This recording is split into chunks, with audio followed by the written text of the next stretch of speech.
What is up, guys? Health Coffee Chats. This one I'm going to be freestyling a little bit to some degree.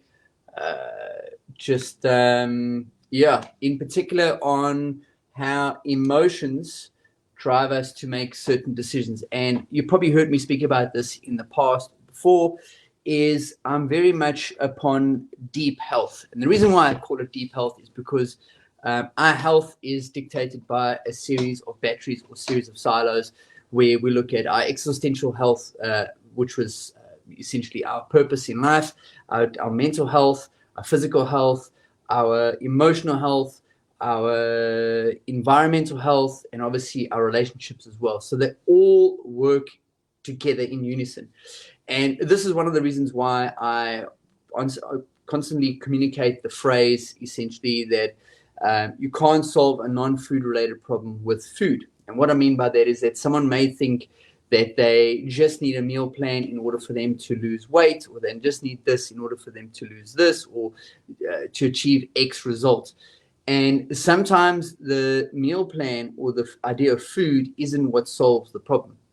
And I bring this up, and I don't want to go too deep on this one. I'll keep it relatively short. I bring this up because your past experiences, your past traumas, where you are at this moment may not be your fault, but the choices that you make from here on out are ultimately up to you.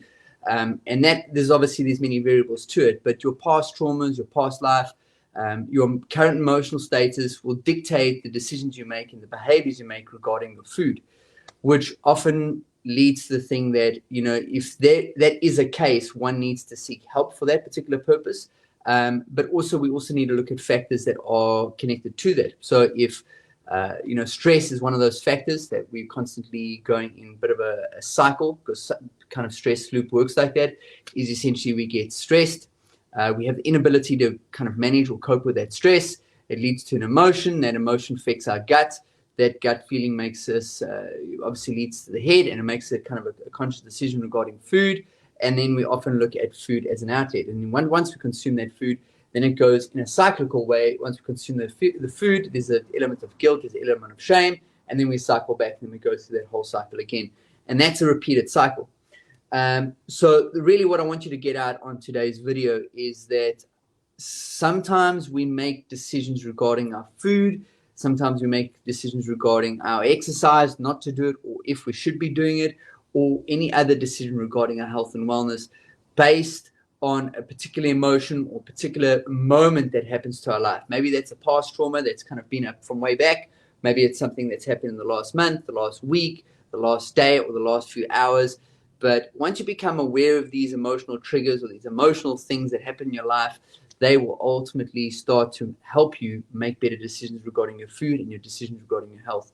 So the takeout on this particular video is to make sure that you're just aware of what's happening between the two ears of your head, and that you can put two and two together when it goes, fine, I'm making this particular decision, but why? And then we can work back from there. So that is it for today, guys. Hope that resonates with you. If not, let me know in the comments below. But the takeout today is just to make sure that the stress component in your life is also managed as well. So that's it for today. Take care. Ciao.